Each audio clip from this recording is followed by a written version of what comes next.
Okay, I think we'll go ahead and get going. So welcome everybody, good afternoon. Welcome to this Community of Lifesavers community conversation with the American Heart Association and Mercy Health.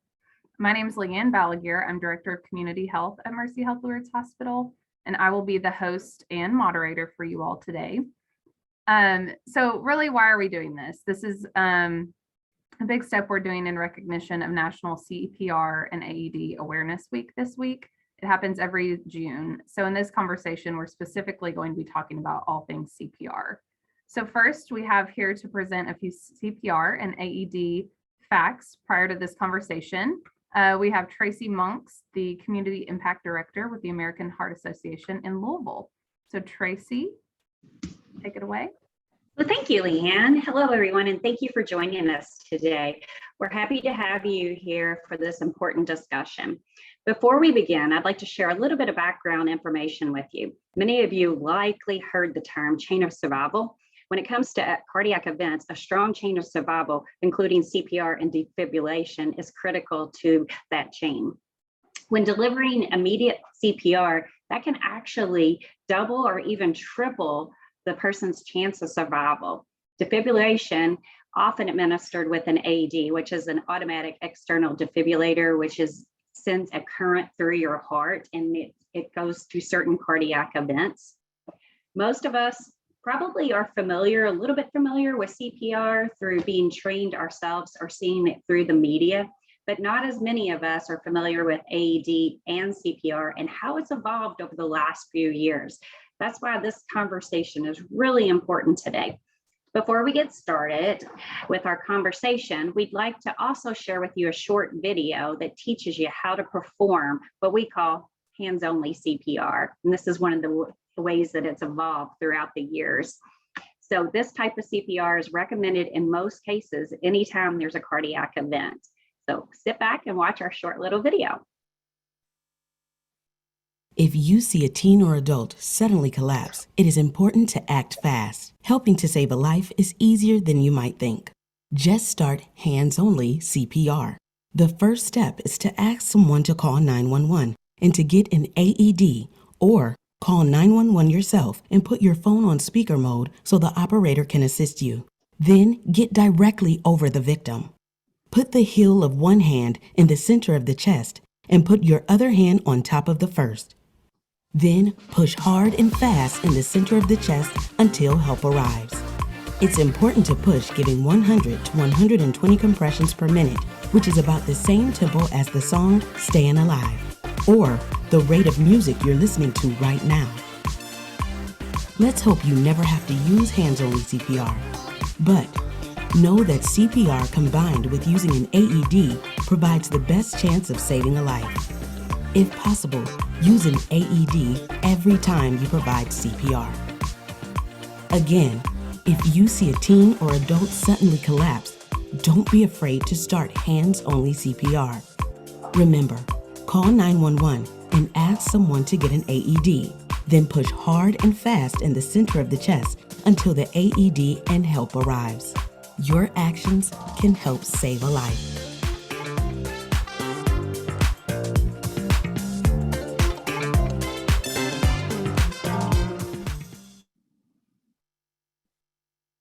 As you can see, it's a really simple process, perhaps even easier than any of us even thought it could be. It's just those two steps that call 911 and start pushing hard and going to the beat of Staying Alive.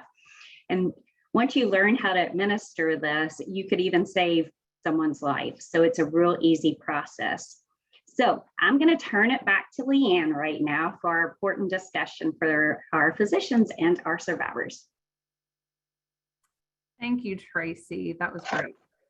Okay, so a couple of topics here that we'll be discussing. We'll go through heart attacks and cardiac arrest and discuss the differences between the two of those. We'll talk through how hands-only CPR can save a life.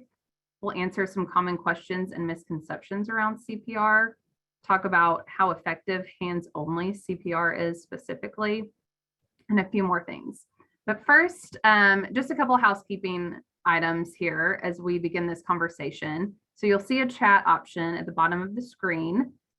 of your Zoom call. So this is where you can send in comments and questions as the conversation evolves. At the end of the session today, we'll go through and ask the Q&A, ask the experts what has popped up in that Q&A throughout the session. So let's go ahead and just test the chat and make sure it's working. So if everyone doesn't mind, just please type in hello, let us know where you're listening in from. We'll give you a few seconds to do that.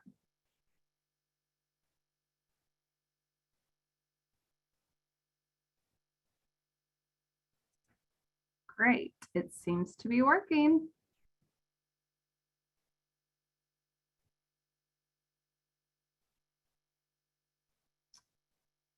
Okay, awesome. So feel free at any point in this conversation to just type in a question you may have, comment, anything else, and we'll get to that at the end. Okay, so first off here, I'm going to introduce Mr. Carrie Brandon, who is joined by his wife, Debbie, today. So Carrie is a 70-year-old Paducah resident. He's lived in Paducah most of his life. He's a retiree, formerly employed by USEC. I think he worked there for about 37 years. And before that, worked as an EMT.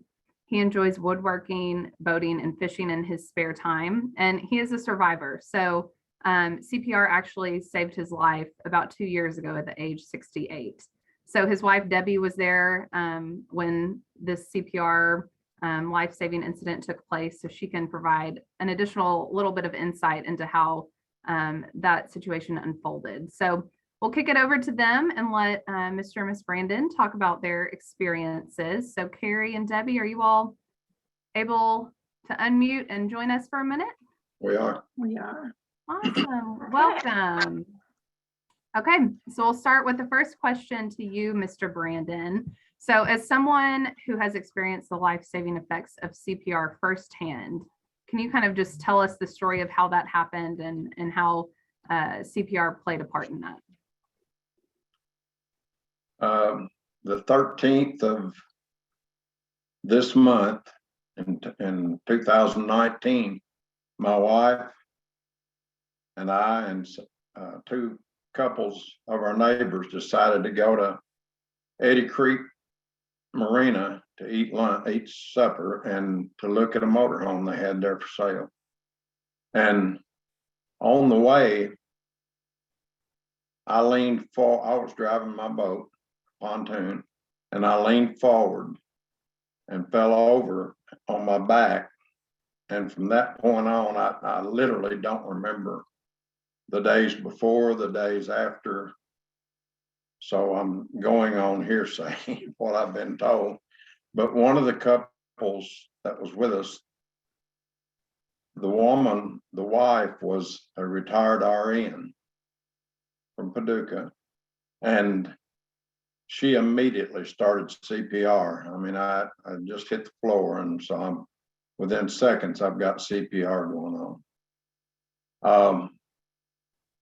We headed toward Eddy Creek, and my wife dialed 911, and 911, the EMS told her that they had gone out on a call and that they would meet us to take me to Eddy Creek Marina's boat ramp. And that's where they took me. And they also informed my wife that they just happened to be there. They were looking at an area to land helicopters.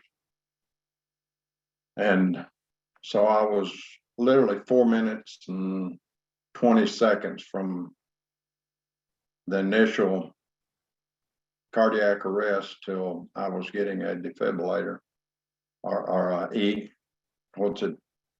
The EMS. What's the machine they use? The AED. AED. Yeah. And so that they loaded me up on the ambulance and we headed to Paducah. And when we got on I-24 at about 17 miles from Lourdes Hospital, the ambulance had a malfunction and pulled over to the side of the road and stopped. So they'd call another ambulance, and I finally got to the hospital.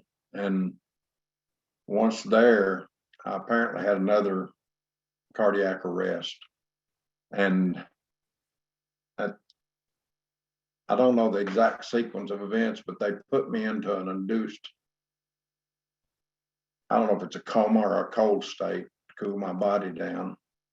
And when I come out of that 24 hours later, they brought me out of that, and I had a third cardiac arrest. And that was on Father's Day when I had the third one. And they took me to and inserted a stent in surgery. And also I've got a defibrillator installed in my left chest. As far as details go, my wife can tell you the story in detail. I'm sorry, I can't. I'm just glad to be here. And had there been no one on the boat that knew CPR, I would not be here. There's no doubt about it. So it was a lifesaver. And just the fact that they knew to start right then, it was immediate. And that gave me opportunity where I had none. I mean, I had no chance, I think. That's really a remarkable story. I just can hardly believe it. So Debbie, you were right there. I know Mr. Brandon said that he doesn't remember a lot of it. So, that had to be extremely emotional for you. So can you talk a little bit about what you saw from your perspective of the whole incident? Probably number one, starting off, is that there were no indications prior to the event. I mean, the night before had been normal. He caught 28 fish, and that day he had worked on the roof of our marina. I mean, no indication that there were any problems. So when he went down, I mean, it was a shock. But our friend, that's an RN, a retired RN, I mean, she immediately went down to him. I mean, just, and in both situations that I witnessed, the one in the hospital on Father's Day where he was in the recliner, I was laying on a cot and didn't even know anything was going on. And the nurse flew in, jumped up on top of the recliner like a cat and started giving him CPR. Had we been at home and he fell asleep in the recliner, I wouldn't have even known he was gone, more than likely. So in both instances, everybody kicking right into action, calling 911, starting the CPR and getting to an ambulance as fast as we could, considering we were in the middle of Lake Barkley. It was an amazing event. It still gives me goosebumps when I tell people the story. But I think that the CPR and the urgency of it are probably the two things I came out of it with, other than being extremely grateful. That's great. So Mr. Brandon, I know we mentioned you'd previously been an EMT. So what was it like being, on the other side of such an emergency? The most I can say about it is if somebody does, if there hadn't been somebody there that knew it, or often is the case when somebody goes down and nobody knows what to do, they do nothing. And when you do nothing, there's no chance whatsoever. I have performed CPR successfully. The old type of CPR, the breaths and cardio compressions. And at the time that I did that, there was family around when the woman fell out, and nobody did anything. One of them called 911, but nobody was going to do anything as far as they were concerned about their mother, that, some problem that they didn't know how to handle. Well, we started CPR immediately, and she did survive. So that immediate action, taking action immediately is extremely important. That's very true. So this question is really for both of you. How has this incident really changed your perspective and your day-to-day life? It's been I've gone through some emotional times that I'm not a real emotional person most of the time, but I think about what happened, what could have happened. I think about my children, my grandchildren. I've got a 93-year-old mother we're taking care of, and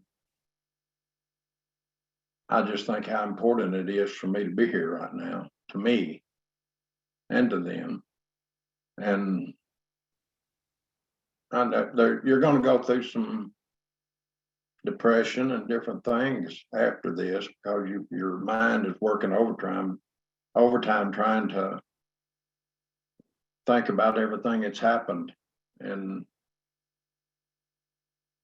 that's how it's reacted, or how it's affected me personally.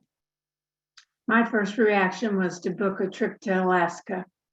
And as soon as the doctor said it was okay, we took that land cruise to Alaska, and that happened in June. And in September, we were in Alaska on a trip we had planned to take, and we didn't put it off any longer.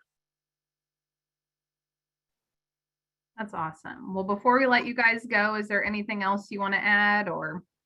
I want one other thing. Up until this happened, I've never, other than to get out of the way, I've never paid a lot of attention to sirens and emergency equipment. And now I can hear a siren or see an emergency piece of emergency equipment going, and I think about who needed that.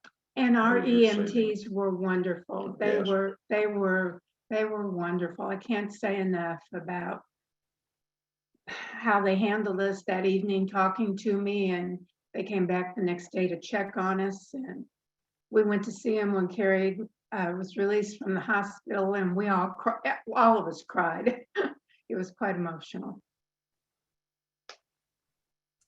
That's great. Well, thank you guys so much for sharing this story and for being on this call today. It's really powerful. Thank you guys. And it's really powerful and emphasizes the importance of spreading this awareness about CPR and AEDs. You know, if this just really impacts one person's life, then it's worth it. So thank you both. And we'll allow an opportunity for any Q&As at the end of this. So if anyone has questions for Carrie or Debbie, just go ahead and put that in the chat, and we'll get to that at the end. Okay, so now I'm going to turn it over to our medical experts that we have on the call. Before I do, I just want to say thank you to both Dr. Bechtel and Dr. Fearon for taking the time to bring your expertise to this conversation. So first, I will introduce Dr. Fearon. So she is a cardiologist at Mercy Health Lourdes Hospital, and she joined Mercy Health last summer as our Director of Cardiac Imaging and Quality Management.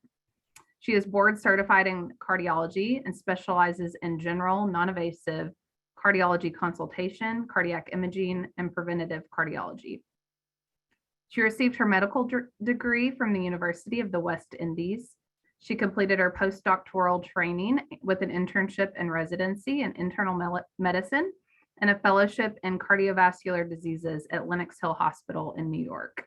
She holds an MBA in healthcare administration from Florida International University and is a member of the American College of Cardiology, the American Society of Echocardiography, and the American College of Healthcare Executives. Outside of work, she enjoys listening to audiobooks on personal growth and development, traveling with family, friends, sailing, and hiking. We also have on the call Dr. Brett Bechtel. He's been a practicing emergency medicine physician at Mercy Health Lourdes Hospital in Paducah for the last 8 years. He is also the director for Mercy Regional EMS and Carlisle County EMS, and serves as the chief clinical officer at Mercy Health Lourdes Hospital. Prior to joining Mercy Health, he was a Navy emergency medicine physician who was deployed with the Marines to Afghanistan. He completed his emergency medicine residency at Vanderbilt University Medical Center in Nashville. So welcome to both Dr. Bechtel and Dr. Fearon. Okay, so we're going to go ahead and start with some questions. So Dr. Fearon, first to you. So some people use the term heart attack and cardiac arrest interchangeably, but they're actually pretty different. So can you talk through what the difference really is between a heart attack and cardiac arrest? Sure. Thank you so much for this opportunity to discuss this very important topic.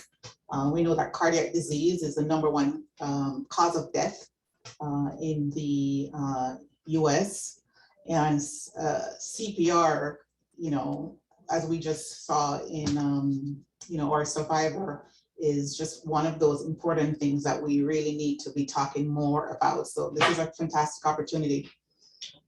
So you mentioned, terms such as heart attack, cardiac arrest, and I'll also throw in heart failure, that a lot of people understand that these are serious life-threatening types of situations, but they are actually different. And they're different because the treatment and prognosis and all of that is different. So in the medical community, we're careful to distinguish them. And so as far as the layperson, what is important to understand is that a heart attack, this is a problem with blockage of blood flow to the heart muscle. So it's a problem with the circulation of blood flow through what we call the coronary arteries. Those are the conduits, the blood vessels that supply the heart muscle with blood. So if there's a blockage of flow to the muscle, then within minutes, the muscle starts to die, because without flow and oxygen, which is why you'll hear very commonly, time is muscle. So that's the distinction as far as heart attacks. It's a problem with the circulation, whereas a cardiac arrest, this is an electrical problem where the heart stops beating and really needs to be restored. Otherwise, there is imminent death, which really could occur within, seconds to minutes. So in both situations where, a heart attack can certainly cause a cardiac arrest, but there's so many other things that can lead to a cardiac arrest outside of an initial problem with the heart. It's just a common pathway, which ends up in the heart stopping for whatever the trigger was. So in both situations, CPR can save a life, and we'll talk a little bit more about that, but I wanted to make that distinction. Great, very informative. Thank you for that. Next question's for you, Dr. Bechtel. So you're an ER physician. How common are heart attacks and heart arrest, cardiac arrest, just locally, nationally? How often do you see that? Yeah, thanks so much, Leanne. And thank you to the Brandons for sharing their story as well.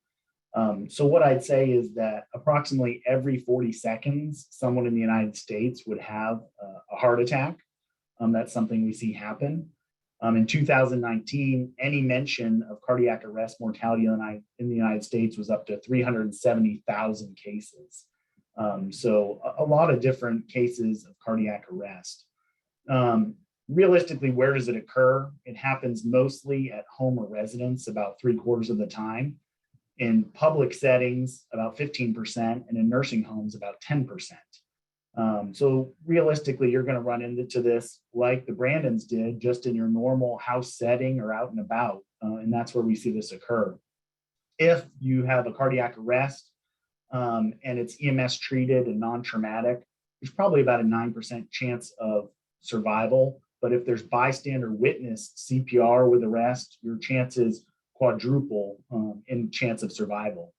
Here locally in McCracken County, Mercy Regional EMS had about 147 calls for cardiac arrest in 2021. And then this year so far, we've had about 60 to 70 cardiac arrest calls for 911 in McCracken County in 2022. So those are just a couple statistics. Wow, that really puts it in perspective when you hear those local numbers. Okay, my next question is for you, Dr. Bechtel, as well. So like I said, you are an emergency medicine physician, so you know how important acts like CPR and defibrillation can be. So can you talk a bit about that and why it's important to learn CEPR and have those AEDs accessible in public places or maybe even at your home? Yeah, so like was mentioned with our story we've heard, basically CPR is going to keep blood flowing that probably already has oxygen in it for the first couple minutes. So you're going to be able to continue to get oxygenated blood to your brain. And so if that happens, you're going to be able to continue to be alive if we can restore your circulation and bring you back quickly. So the first couple minutes really are key, which is why we like hands-only CPR, because essentially what it's going to do is it's going to allow for us to continue to get that oxygenated blood to the brain for those first couple minutes until an AED could become available. Like you mentioned, AEDs, having them accessible is very important. Lourdes Hospital, the Mercy Health Foundation, Mercy Health have given about 20 defibrillators to churches, 10 to the McCracken County Sheriff's Department, 2 to nonprofits, and 1 to a school in the last 5 or 6 years to get them out in the community. And I think that's really important that they're accessible and we are able to use them. Every minute that passes and you're in cardiac arrest, there's a 10% less chance of survival. And so it's really important that CPR is started promptly and an AED is used as soon as able. I'm going to tell 2 stories just real quickly. Just like Mr. Brandon, there was a person in town who collapsed at a gym locally a couple years ago. He was working out. There was an AED present. There were physicians present, and they were able to start CPR immediately. They were able to defibrillate him, and he survived and is a functional, very well-respected member of the community and doing great and had no issues. All because, again, CPR was started immediately. He was defibrillated early. He was out of cardiac arrest, and he made a full neurologic recovery. Recently as well, there was a gentleman walking near the hospital here in the last couple months, and he basically collapsed on a couple's front lawn. The lady came out, she began CPR. The fire department arrived, they applied an AED, they defibrillated him once. I actually was on scene with EMS for this call. An advanced airway was placed, he was brought to the hospital. He spent a couple days in the hospital, and I didn't really think maybe he was going to make it. And a couple days later, he left the hospital neurologically intact with no signs of having any neurological deficits because, again, he happened to be in front of some people's house. They came out, did hands-only CPR. He got defibrillated early. So, from an emergency medicine physician perspective, it's very important that people in the community know CPR and that we have accessible AEDs so we can treat patients like this. And you can see that neurological outcomes like Mr. Brandon's or those 2 stories really are possible and achievable. Thank you for that, Dr. Bechtel. Dr. Farron, next question's for you. So some people are a little bit hesitant to learn CPR. So can you talk through some of those misconceptions that may lead to hesitation to learn? Yeah, so it is unfortunate, but it is the reality that we do have, individuals within the community who might be scared or worried around, what do I do in the event that, there's a witnessed cardiac arrest or, they find somebody down. And what we've found is that people are nervous about, am I doing the right thing? Am I doing it correctly? They may not be confident in their skill. Perhaps they might have been trained in the past, but no recent refreshers or not knowing, exactly what to do. So I think that would be the first thing, lack of training and, just being confident around what to do.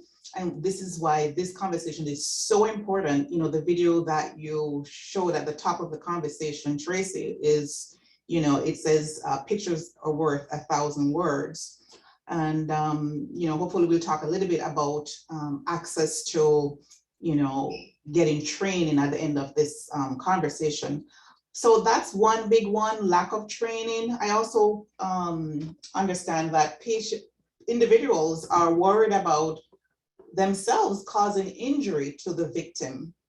But I would promptly say that, any injury that one may or may not cause is certainly, it dims in comparison to what the potential outcome for somebody who is down without treatment, because that's death. So whatever injury one may cause, it's not the same. And so that really, we're saying to you today that, God forbid, if ever in a situation where one can render CPR, don't let that deter you.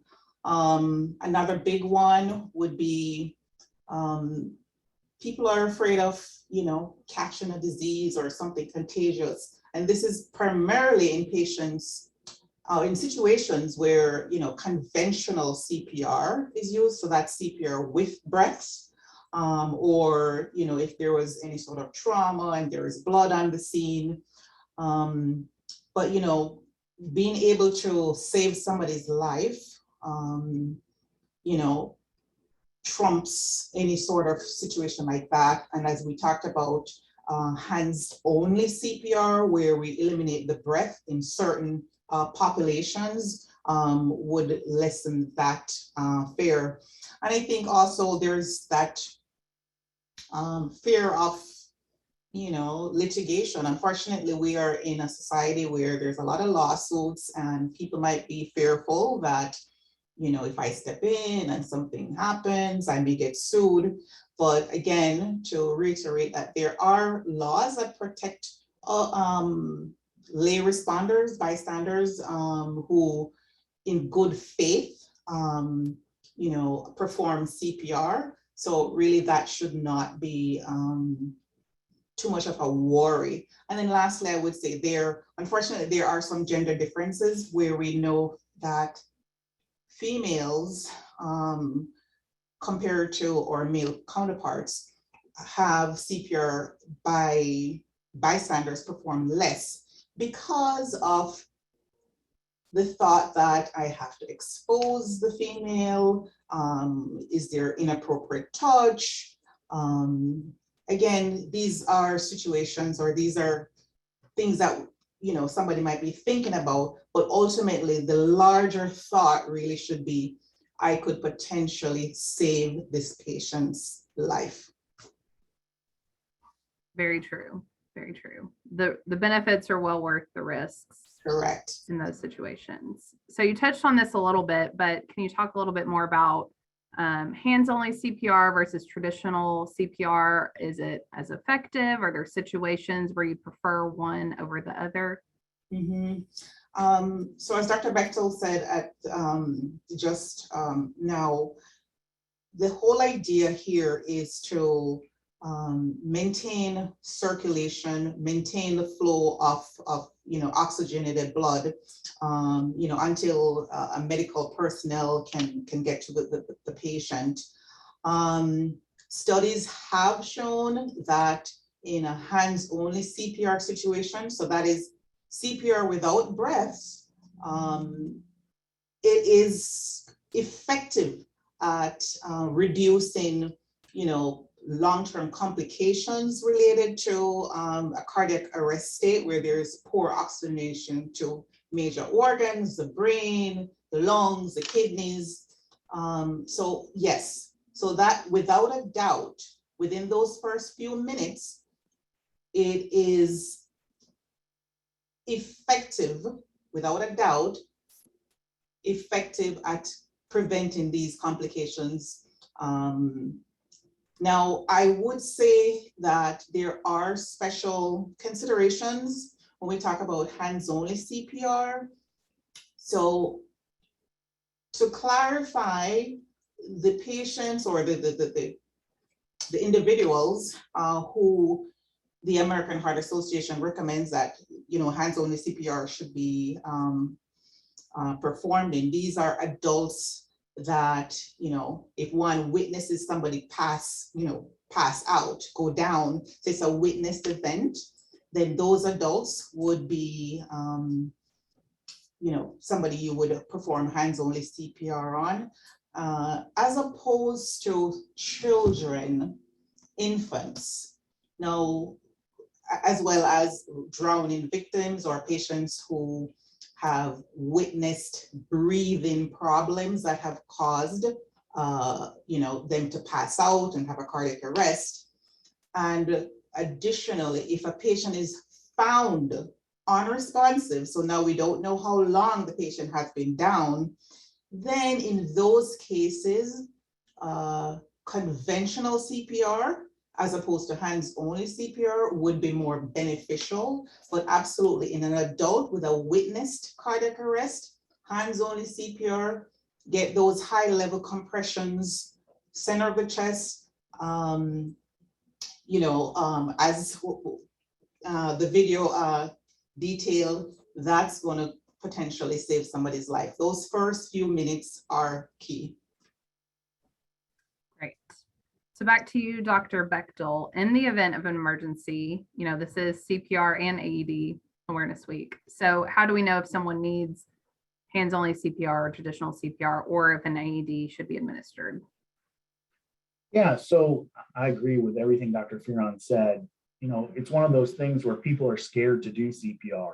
It's a scary thing if you're not a healthcare professional. And even people starting out in healthcare, I've seen it in the ER, someone starts coding, there's always hesitation to be the first person to jump on the chest because you're going to break some ribs most likely. You're scared that, well, maybe I don't really need to do CPR. Maybe it's not real. And so in the event of emergency, if you watch someone collapse, like the stories I told, or like Mr. Brandon's story, you need to go check that person, see if they're responsive. If they're not responsive with hands-only CPR, you can just begin CPR.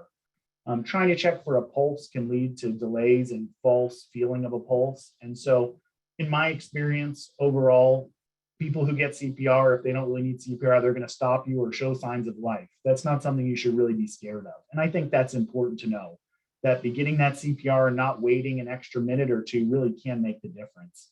And so again, for those people, especially who are witnessed adults or teens with sudden collapse and you witness it, hands-only CPR should be started as soon as possible after determining they're really unresponsive with no signs of life.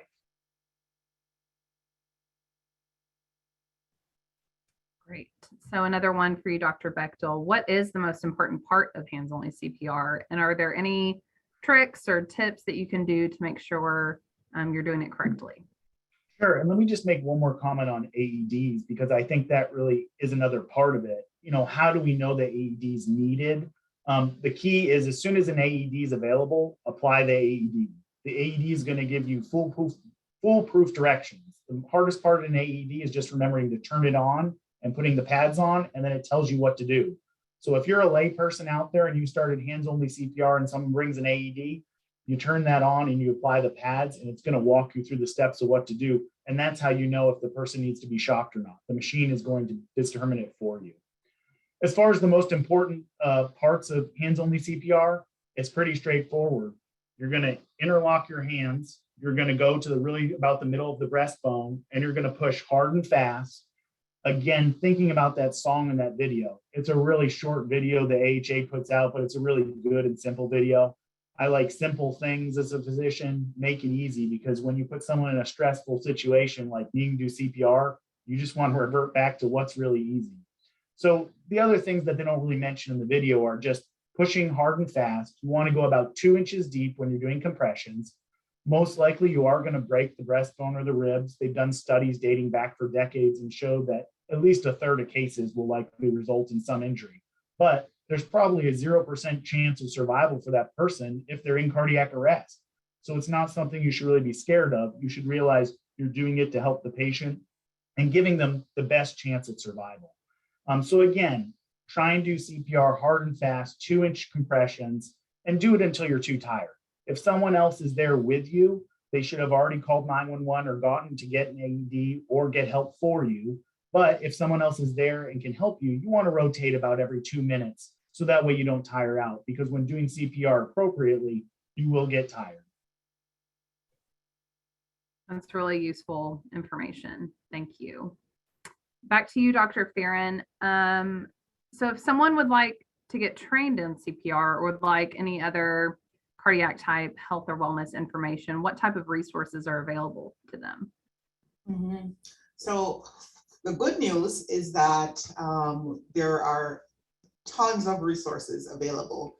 You know, this sort of community conversation hosted by organizations such as American Heart Association, American Red Cross, those organizations, you know, reaching out to them, visiting their website, videos, you know, video media type of things will, you know, help individuals who want to learn CPR to become, you know, certified. You can get this through these non-profit organizations. Other resources are out there. I would just say make sure, you know, as far as, you know, that they're credible and, you know, they're teaching you the right thing. And usually any sort of accreditation by, you know, American Heart or American Red Cross would be good. Within the community, you know, within, say, I know here in Paducah, maybe, you know, local fire stations, sometimes with the different, based on events going on, you know, the hospital systems may say in this month of CPR, you know, might be hosting those sorts of opportunities. And then I would say check with your employer, because, you know, depending on what profession, what job one does, you know, there might be opportunities to be, you know, whether to be fully trained within the job, certainly a healthcare sort of situation, or maybe to have some sort of discounted benefit to be trained in CPR by a third party. So, you know, maybe reaching out to your HR department about those sorts of opportunity.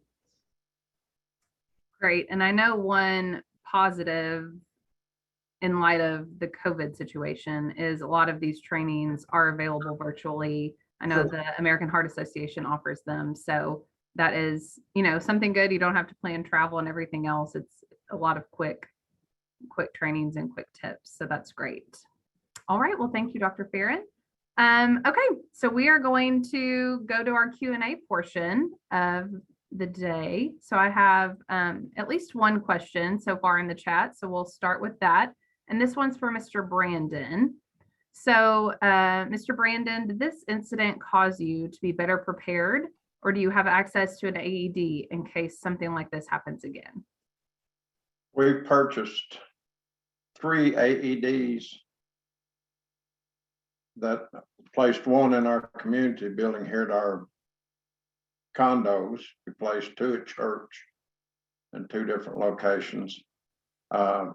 I'm still looking at maybe doing the CPR training here at mainly where adults congregate, like the women's clubs and stuff like that is where it's going to, where you're going to reach more people that think I can't do that, you know, and convince them that they can.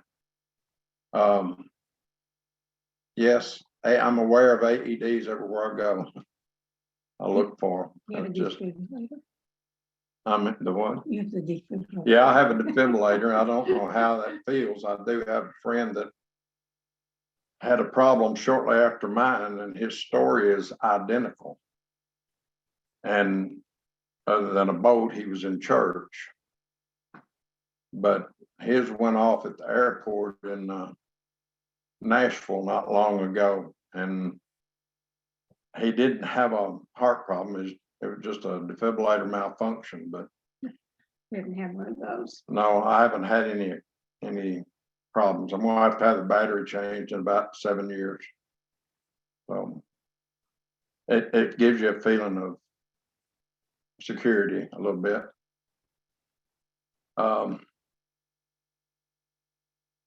We looked into the helicopter pad for here too. Yeah, we've also offered EMS a spot here at our condo on the lake to land a helicopter if they need to. There's things that happen out on the lake that minutes matter, and this was just another area that would be good for that. That's great. All right, so I'll encourage anyone else, if they have a question, please put it in the chat and we'll get to it. Dr. Farron or Dr. Bechtel, is there anything else that we didn't cover today from your medical advice that you can think of that we need to address? No, I'd say thank you for having us today, and thank you to the Brandons. That's an unbelievable story, and it just shows how the healthcare system and the chain of survival can work when everything's done perfectly, and that's just amazing. I'm so glad that you're here with us. And it's truly amazing. Dr. Farron, anything else from you? You know, I thought that video was so amazing, and I know there were a few people that came on the call after it was shown, and really for those who have seen it before, just to reinforce the concept. So I don't know if we have enough time where we could just briefly show that again, if that's okay. Yeah, certainly. I think so. We do have one more question that just came in. So maybe while they're teeing that video up, either one of our physicians could answer this, but does extreme heat, we're in the middle of this heat wave, could that lead to more heart incidents? Yeah, stress can definitely bring on stuff. I would say one thing I didn't mention, but we definitely saw an uptick in both stroke and cardiac arrest and MI with COVID. COVID causes a hypercoagulable state in some settings, and we definitely saw an incidence in the last 2 years of increased heart attacks and stroke, and it's related to COVID. We actually had a lady in the ER in the last 48 hours, elderly lady out mowing her lawn, and she had a heart attack.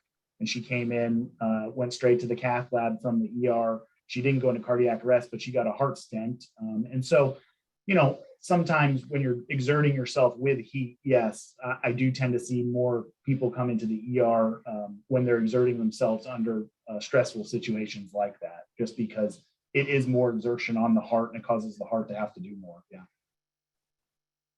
Great to know. Okay, I think we have the video teed up. So thank you, Dr. Farron, for mentioning that. It would be great to just reiterate it for anyone who may have missed it. So we will play that quickly for everyone. It's just a short video from the Heart Association. If you see a teen or adult suddenly collapse, it is important to act fast. Helping to save a life is easier than you might think. Just start hands-only CPR. The first step is to ask someone to call 911 and to get an AED, or call 911 yourself and put your phone on speaker mode so the operator can assist you. Then get directly over the victim. Put the heel of one hand in the center of the chest and put your other hand on top of the first. Then push hard and fast in the center of the chest until help arrives. It's important to push, giving 100 to 120 compressions per minute, which is about the same tempo as the song Staying Alive, or the rate of music you're listening to right now. Let's hope you never have to use hands-only CPR. But know that CPR combined with using an AED provides the best chance of saving a life. If possible, use an AED every time you provide CPR. Again, if you see a teen or adult suddenly collapse, don't be afraid to start hands-only CPR. Remember, call 911 and ask someone to get an AED. Then push hard and fast in the center of the chest until the AED and help arrives. Your actions can help save a life.